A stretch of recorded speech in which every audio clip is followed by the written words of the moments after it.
Today's the 4th anniversary of Jayson's passing away. So if you could remove your hats, we'll have a quick moment of silence in honor of Jayson's 4th anniversary.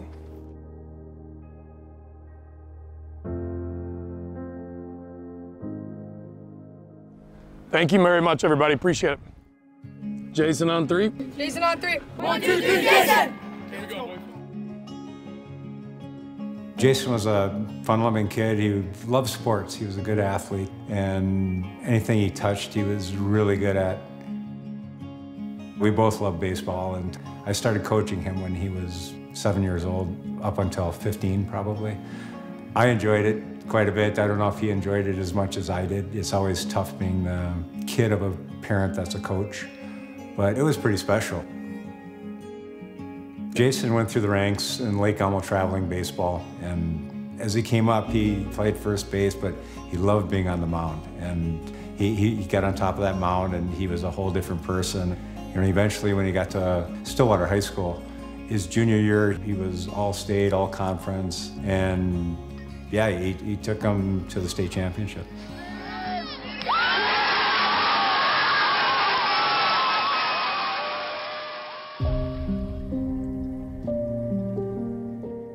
So Jayson's senior year comes around, and Jayson comes up to me and he says, "Dad, I hurt my arm and I'm having trouble throwing, so can we go to a doctor and see what's going on?" And it turned out he had a labrum issue, so he had labrum surgery.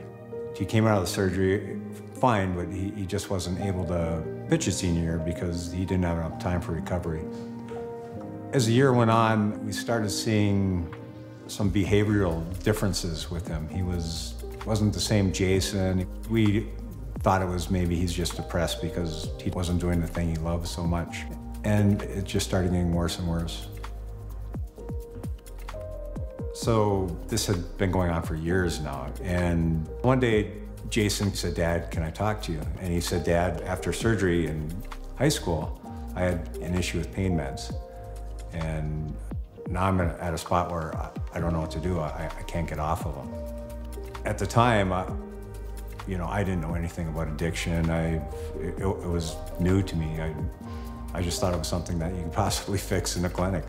But little did I know it wasn't going to be that easy.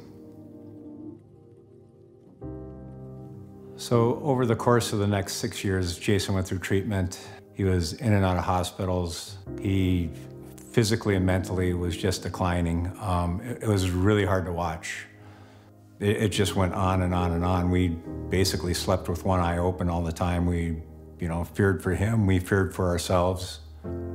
Addiction basically destroyed him. And it was something that we never thought could possibly happen to him.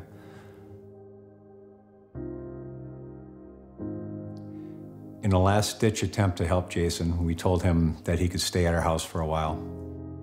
Then on May 23rd, 2019, I came down the stairs and I saw Jayson on the couch on his knees and elbows and had his cell phone in his hand. So my heart started beating, and I came in the room and I yelled Jayson's name, and he didn't answer. I went and shook him, and he was just cold. And I knew right there he was gone. It was just shock for me. I didn't know what to do, and all I could say was, something good's gotta come out of this. Something good's gotta come out of this. At the time, I didn't even know what fentanyl was. I never even heard of it. Now we hear it every day, but sure enough, it was fentanyl poisoning.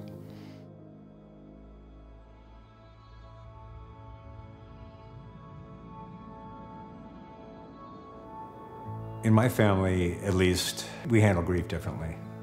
Myself, my wife Vicky, my daughter Jenna, it was all different. There's this sudden loss that a part of you is gone now. It's so hard to comprehend that he's not going to be there anymore. And at the end, I think grief is something that you have to go through, and in my case, I don't think it'll ever end, and I hope it never does, because I don't want him to be forgotten. And with grief for me, I don't want to say it gets better. The pain is always there, but the suffering isn't. The suffering isn't there as much. It's something that you can kind of control, and you can move forward in your life. So when Jayson passed away and we're calmed down just a little bit, Vicki and I discuss, what do we do? And we decided to just bring an awareness to opioids and educate people on them. We own a nutrition shop in Woodbury, so we put up posters of Jayson telling his story, and not exaggerating, we've talked to hundreds of people about opioids and addiction, and it's been a blessing for us. I was asked to talk to Stillwater High School where Jayson went, and each semester I talked to all 6 health classes, and I carried it on to talking to colleges and nurses and that kind of thing, and in talking to people, it just brought a new meaning to the word hope. It was like, not that I'm doing it, but through me, God is giving people hope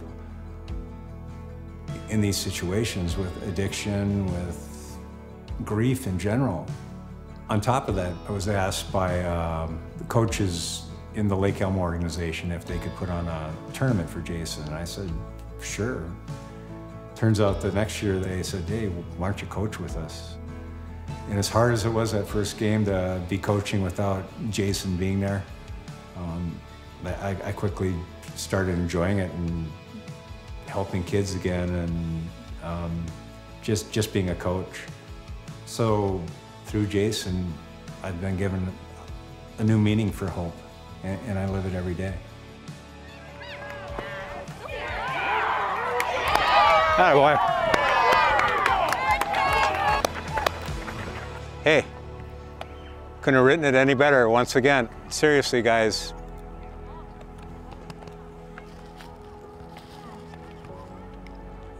Means a lot tonight.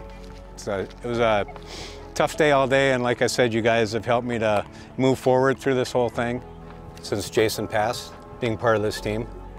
And it's just kind of icing on the cake. You know he's smiling up there. But thanks for what you guys do, and let's keep it going this year. This is fun. This is fun.